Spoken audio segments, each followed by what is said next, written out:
Hey guys, what's up? It is Reese, and in this video, I'll show you how to build an AI voice agent that is capable of taking over the cold calling and appointment setting process.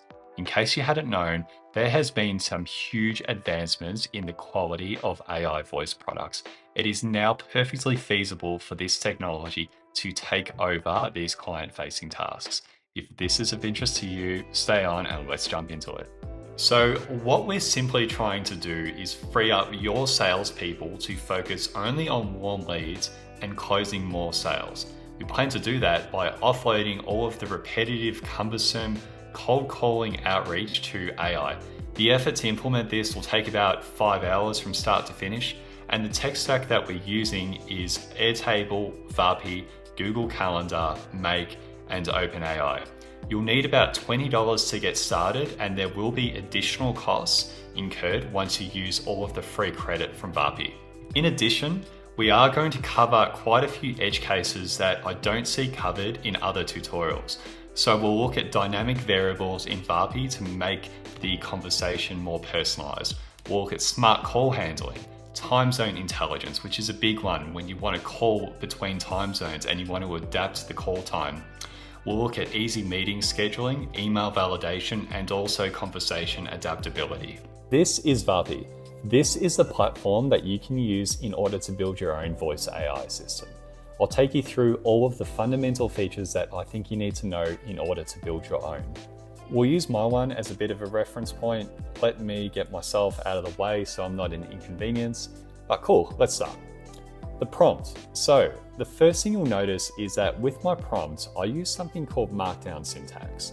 So you can see that one hashtag represents a header, two hashtags represents a subheader, and then as we go on, 3 hashtags represents another subheader. The reason I do that is because I want to clearly show the AI the relationship between each of the sections. In addition, I use three lines here to clearly show the AI a section break. The reason I do this is because AI processes structured text more effectively, which in turn means a better output from your AI as well. So the first 3 parts, role, objective, about, innovate, that's all contextual information. It's pretty prescriptive. But as we get to the instructions itself, you'll notice that the way I've written them is more around guidance instead of real prescriptive instructions. The reason I do that is because I want the AI to adapt to the conversation, and I find it more effective to give it, a bit of boundaries or guardrails that it can act within to kind of navigate through the conversation. So you can see here that I ask it to start with a friendly opener. I then ask it to build rapport. I then ask it to deliver the core pitch, the call to action, schedule a meeting, handle objections gracefully, and then close the call. The thing I want to bring to your attention to is the key style notes. So these are some little tidbits that I use to make my voice assistant sound more authentic and human. Feel free to use them too, in your own assistant. In addition, you'll see that in the top part, let me get there. So I use curly brackets for certain things. So for example, with the username, the company name, company information, and also the current date and time. So what these are placeholders for dynamic variables. So I then inject information at the point of runtime to make the conversation more personalized to the person I'm trying to call to. I will go through, let's see, transcriber, I don't really change anything here, I just leave it as is. Voice, I just use 11 Labs. There are quite a few different models here. Feel free to use them. I just find 11 Labs to be the most effective. Functions. So this is where you can give your agent things that it can do, or tools. So in this situation, I've actually created a tool that allows the AI to schedule a meeting. So if I click on the tool itself, the first part is the integration, and we connect that to a webhook in Make as well. I won't show you my webhook details, but all you need to know is that's where you add the webhook in Make as well. In the function as well, it defines 4 variables. So it's got the first name, meeting date, meeting time, and also email address. These are all set to strings. Let's see. Yep, string.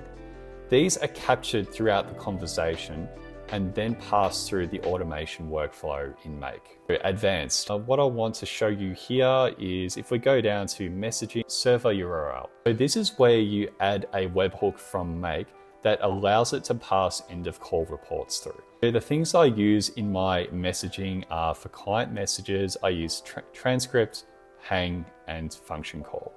In the server messages, I use end of call report and also function call. And finally, for the analysis, at the end of the call, I ask the AI to produce a summary. In this scenario, I've created a prompt that summarizes the meeting transcript that is being captured, and then using that, it provides a summary of the user's challenges, objections, and evaluates their interest in the services as well. Any next steps are also considered.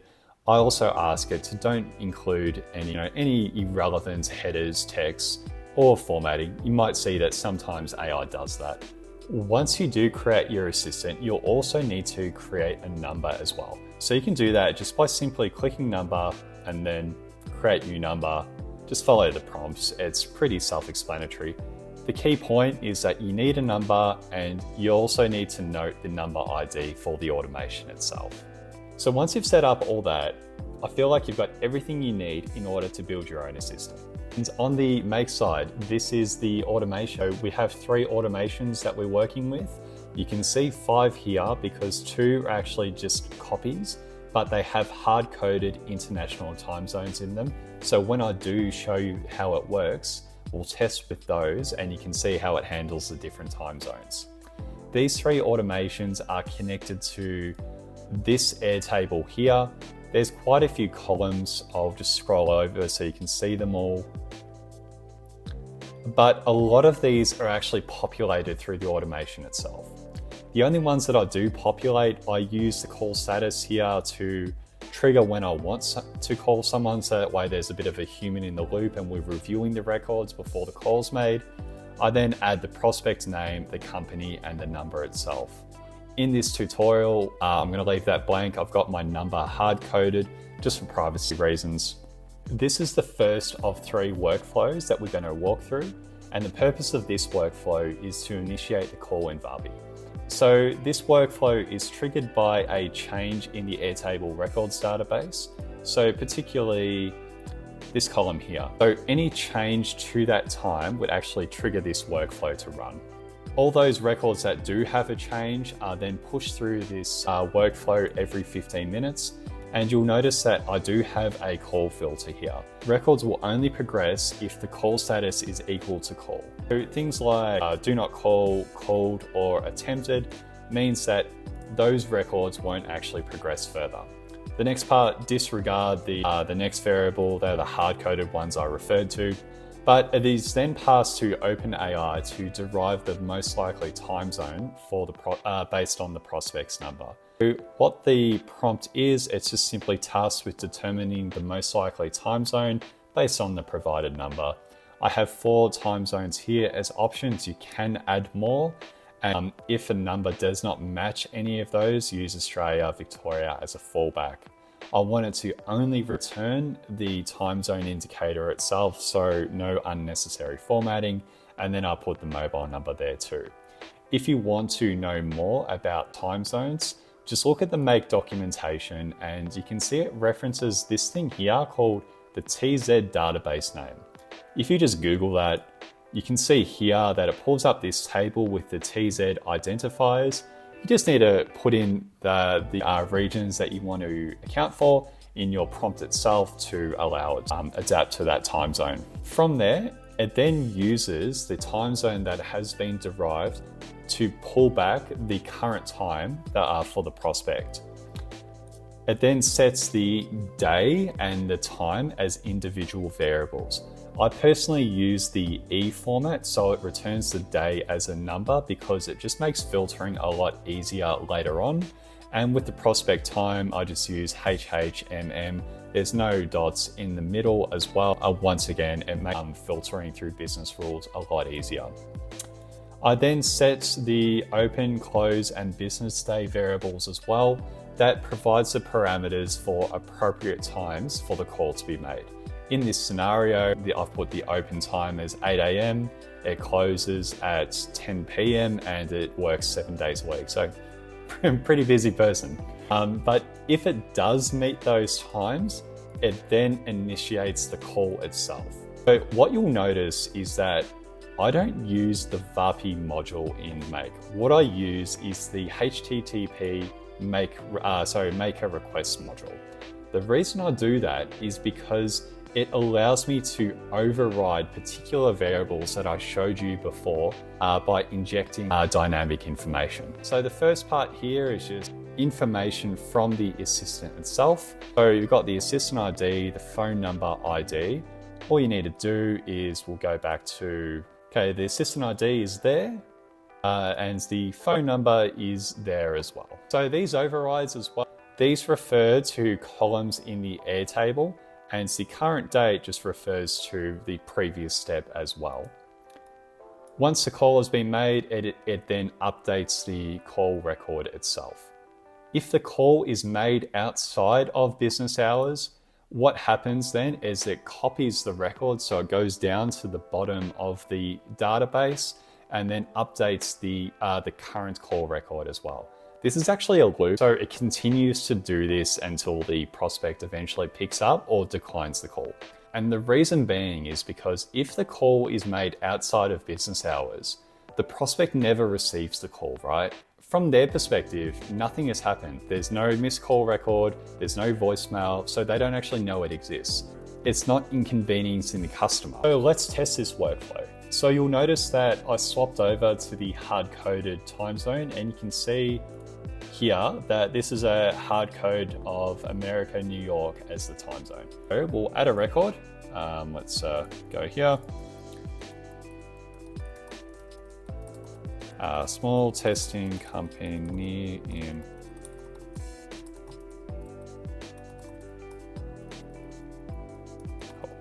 okay. All right, I'll have to move myself over. I'll move myself over here. Let's crack it, give it a crack, see how we go. All right, what has happened? You can see that in America, it's 11:38 right now.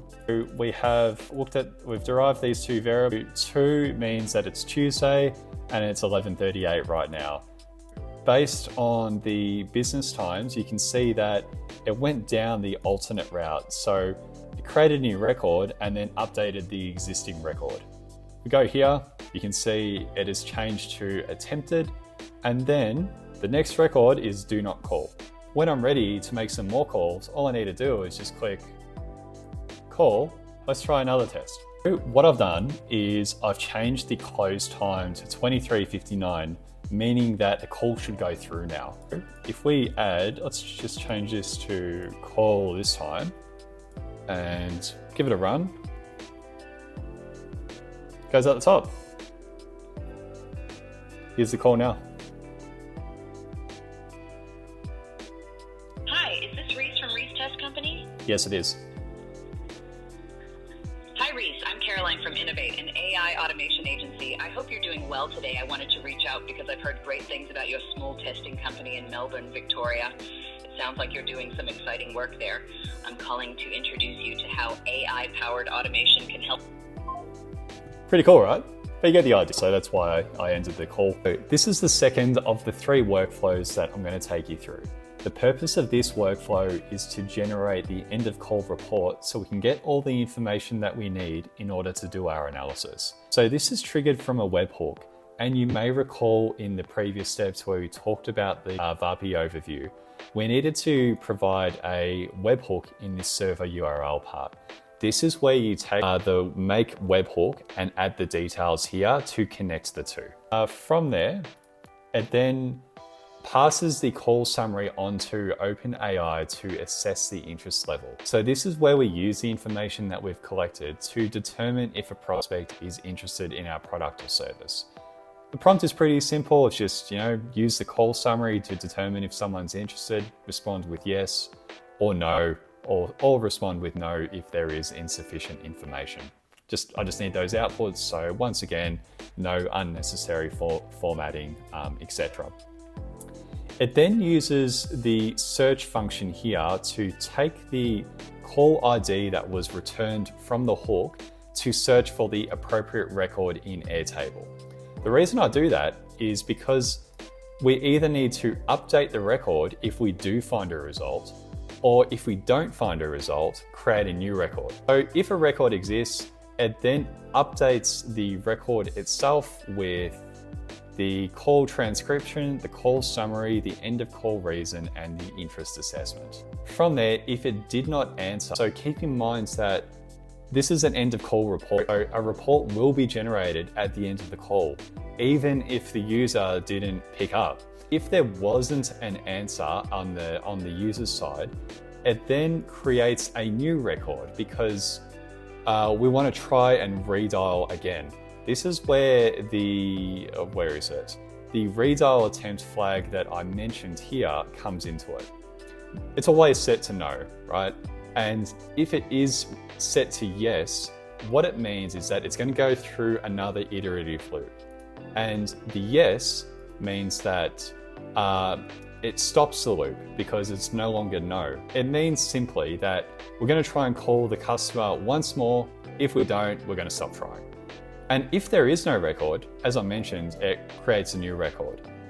This accommodates for the scenario where if you're testing Vapi just by going here, and talking to your assistant, there's actually no record in Airtable because you're talking directly to the assistant. So it accommodates for that scenario too. Let's test this. We're going to test this part of the automation with two tests. The first one is I'm going to get the assistant to call me, but I'm not going to pick up and it'll go to voicemail. The second one, I'm going to get it to call me again and pick up and interact with it. There's going to be lead time with the voicemail, so we'll see what happens, but there should be two records at the end of both tests. They should just appear here. So the first one, let's add it in. So I'm going to be a bakery owner now. Let's see. Small bakery in Melbourne, Victoria. Did I spell that right? No, I didn't.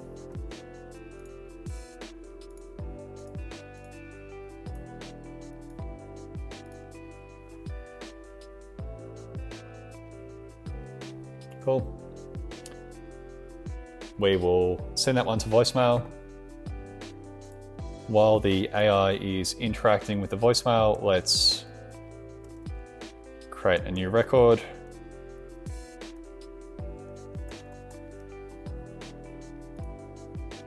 And try again. Cool. Hi, is this Reese from Reese Bakery? Yes, it is. Hi, Reese. This is Caroline from Innovate. I just wanted to say how much I admire your bakery in Melbourne. I've heard great things about your fresh pastries. The reason I'm reaching out is to share how AI automation can help streamline some of those repetitive tasks in your business, like managing orders or customer support. Does that sound like something you'd be interested in exploring? Yeah, I'd love to. That's great to hear, Reese. Could you share a bit about some of the tasks in your bakery that take up a lot of time or feel a bit repetitive? This will help me understand how we can tailor our AI solutions to fit your needs. I struggle with email management. Email management can definitely be time-consuming. Our AI solutions can help automate and streamline that process, freeing up more of your time to focus on baking those delicious pastries. Would you be interested in scheduling a consultation with one of our AI experts? Not right now. Thank you, though. I completely understand, Reese. If you'd like. Cool. I was being a bit rude and hung up just to keep the tutorial going. But let's see.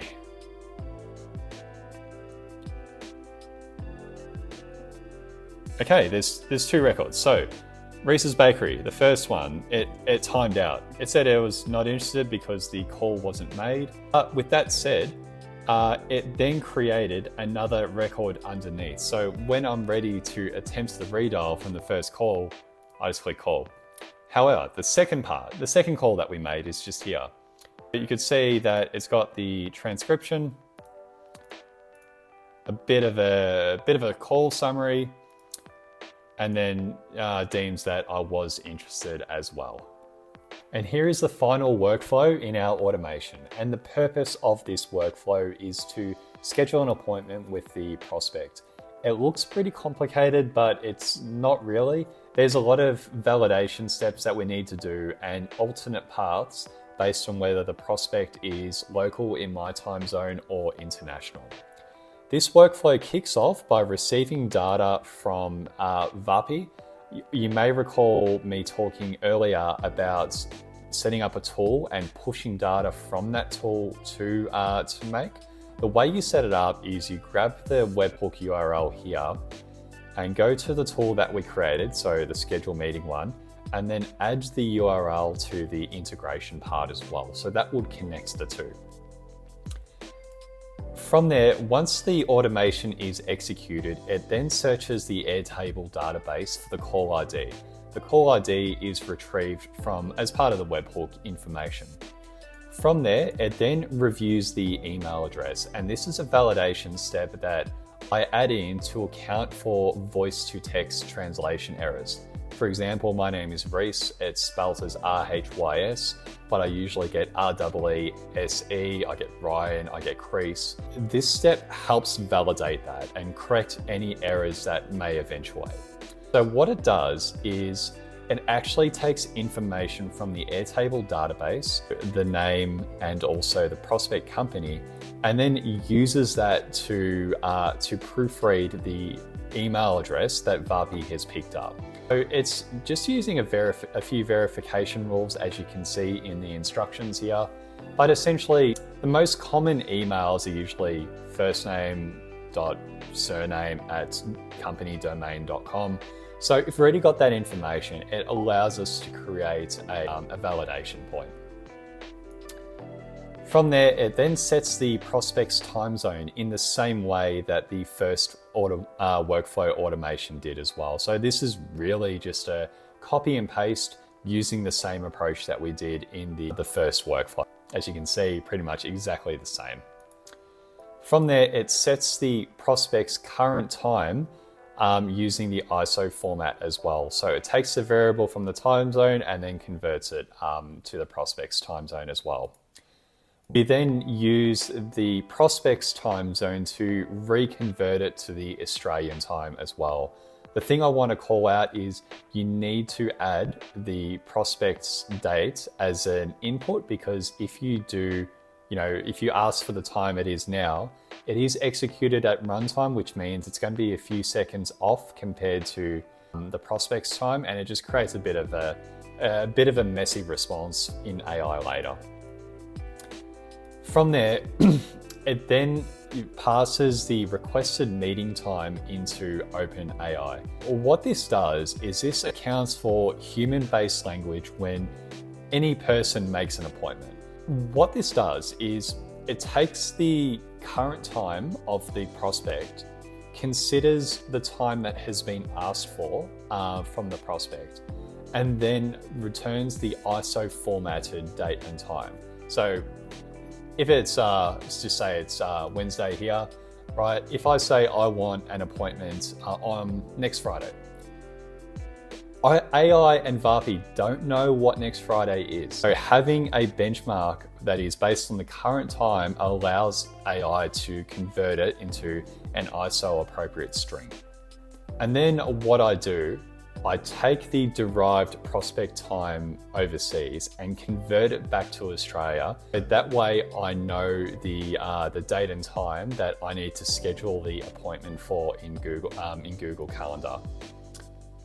It then adds some prospect variables as well that we use for validation. So the first one is similar to the first workflow, where we get the prospect meeting day using the E format, the prospect meeting time using the HHMM format, prospect meeting start and end day as well. What I do here is I take the start and end date as parameters as an input for the it's getting the busy times back in Google Calendar. I also get the open and close time variables defined as well. So it talks about when I as a business open. So appointments are only scheduled from when my business is open. From there are a lot of validation steps that we go through. The first one is to assess whether the time has passed. If it has already passed, it then returns an error just saying, hey, you can't book a time that has already passed, because it's impossible to do. So I just added that as a bit of an error handler. If it is a time in the future, it then assesses whether the time is on a weekday. If it falls on a weekend, it then prompts another error. The local one is just pretty straightforward. Sorry, we don't work on the weekends. However, if the prospect is overseas, it then follows this workflow. What I do is I calculate the difference, the time zone difference in hours using this completion prompt here. And then it passes out a statement just to advise the user of what the time zone difference is. So you can see here that this is a time zone conversion assistant, and the task is to calculate the difference between the prospect's time zone and Australia, Victoria, that being me, using an ISO formatted date input. So the first part is to pass the provided date time values. We've got Oz date time now, which is my current time, and the prospect's current time as well. If the prospect's time, if my time is ahead of the prospects, return your time zone is XX hours behind Australia. If my time zone is behind the prospects, return your time zone is XX hours in front of Australia, Victoria. If there is no difference, return your time zone matches Australia, Victoria. Ensure the output is precise and formatted to 1 decimal place as well. Once again, no irrelevant formatting or headers, and just the imports too. So you can see if the error is generated, this is the information that we pass back to Vapi to prompt the user. So it's just an apology, and then I'd like it to advise the difference in hours and then ask them for a different meeting time as well.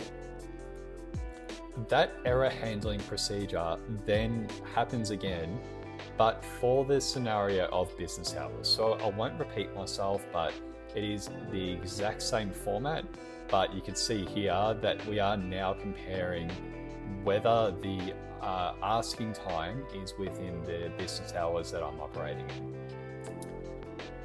If it passes all of those checks, what happens then is I retrieve the busy times in my calendar for that day. You may recall me mentioning earlier about the prospect start and end date. This is what I use for the parameters to define the scope of my query as well. It then iterates over the values, because there might be a scenario where I've got multiple busy times in the calendar. So I want to kind of iterate over all of the busy times and then aggregate it into one nested JSON file. Nested JSON file is just here. So what I do is, if I go to edit, it is an array. The array is type collection, and a collection always has a start time, which is text, and also an end time, which is text as well.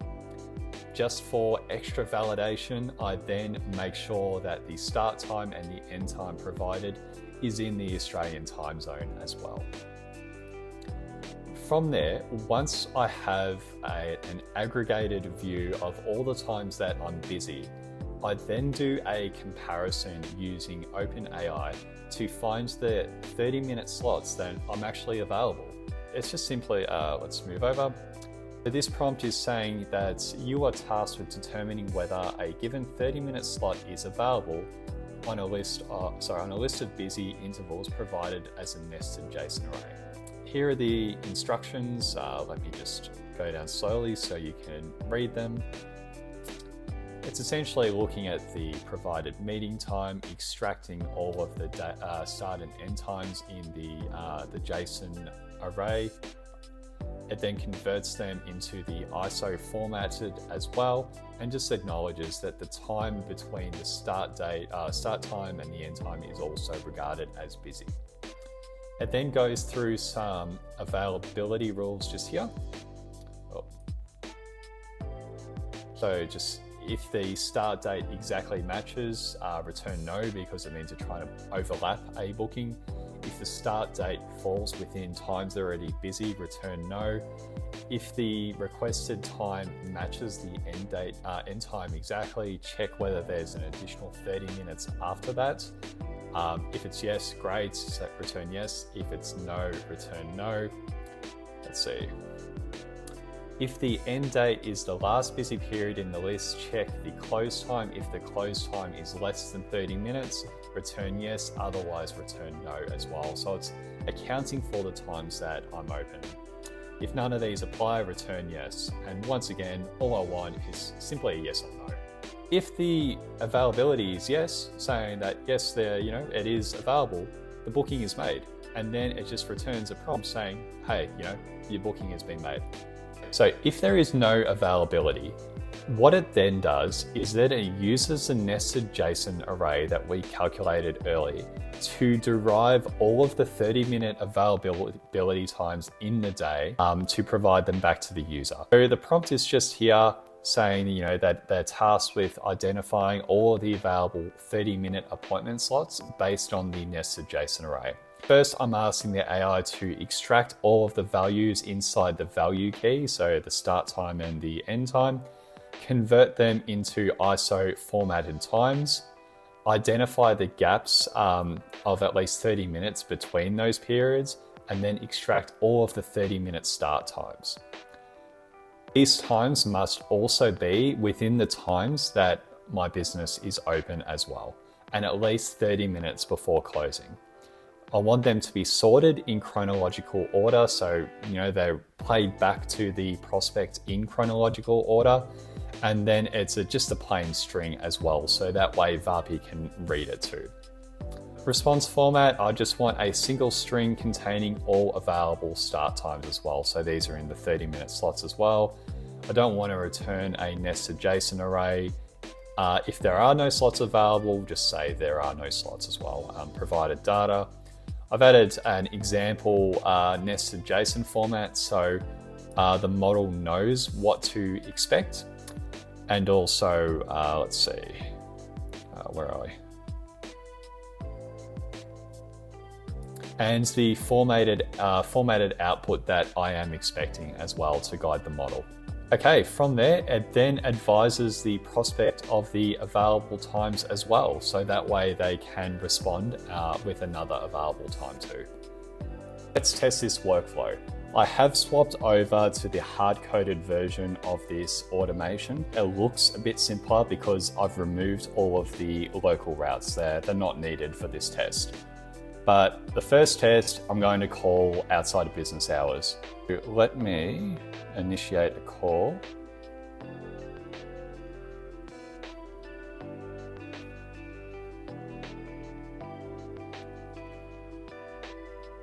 Hi, is this Reese from Reese Bakery? Yes, it is. Hi, Reese. This is Caroline from Innovate. I hope you're having a great day. I recently came across Reese Bakery, and I must say your pastries look absolutely delightful. I'd like to make an appointment. Sure thing, Reese. Let's get that set up for you. What date and time would work best for you? Tomorrow at 9 a.m. Great. So we'll schedule a meeting for tomorrow at 9 a.m. Could you please provide your email address so I can send you the meeting confirmation? Reese@reesesbakery.com. Hold on a sec. It looks like we have a time zone difference to consider. Your time zone in Melbourne is 16 hours ahead of our scheduling system. Could you please provide another time that works best for you? Cool. Look, apart from it mentioning Melbourne instead of America, I think it's pretty good. If you look here, I'll point out a few things. So the first thing is you can see it says reese@reesesbakery.com. That was the proofreaded version of the original email address that was picked up by Vapi. if I go to Vapi, it captured, let's see, my email address is this. So it was able to use the variables that I've already collected as a bit of a spell check. If we go to the time, you can see that right now it's 9:08 in America because we are using the hard-coded time zone. But here in Australia, it's 1:08. So we're able to use the time difference of those two variables to calculate this. And then it is just passed back to the user. I forgot to mention that this is the meeting time that was asked for. So tomorrow at 9 a.m. What happened then is I was able to convert that time to the Australian time. So you can see here that this was actually, when that time is converted, it is actually 1 a.m. in our time and therefore outside of business hours. Test number 2, I'm going to call and I'm going to ask for a time at 11 a.m. So that will work out to be, let's see, I'll ask for Thursday at 7 p.m.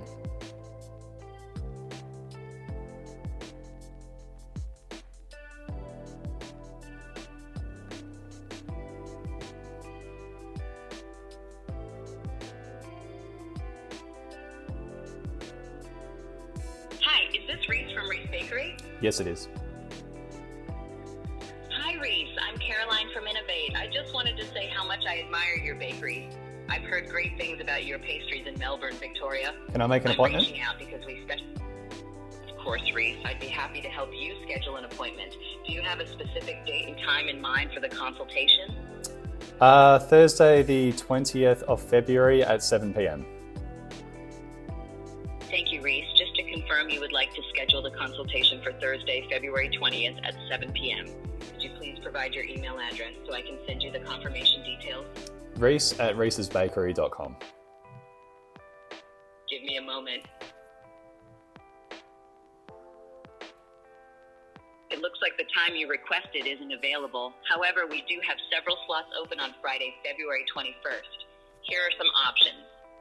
9 a.m., 9:30 a.m., 10 a.m., 10:30 a.m., 12 p.m., 12:30 p.m., 1 p.m., 2:30 p.m., 3 p.m., 3:30 p.m. So you can see that it picked up that I was busy at those times and then recorded all of the other half-hour variables that are free. Final test. I'm going to ask for an appointment at 5 p.m. today, which should equate to 9 a.m. on Friday. Let's get it set up. By the way, you don't always need to click run. I'm just doing this for the tutorial itself. Hi, is this Reese from Reese Bakery? Yes, it is. Hi, Reese. This is Caroline from Innovate. I hope you're having a great day. I've heard wonderful I'd like things to make an about your appointment. bakery in Melbourne. That's great to hear, Reese. Let's get that scheduled for you. What date and time works best for you? 20th of February at 5 p.m. Just to confirm, you'd like to schedule the meeting for today, February 20th at 5 p.m. Is that correct? Yes. Also, could you please provide your email address so I can send you the confirmation? Reese at reesesbakery.com. One moment.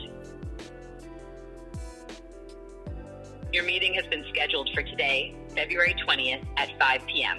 A confirmation email has been sent to Reese at reesesbakery.com. If you have any questions or need to reschedule, feel free to reach out.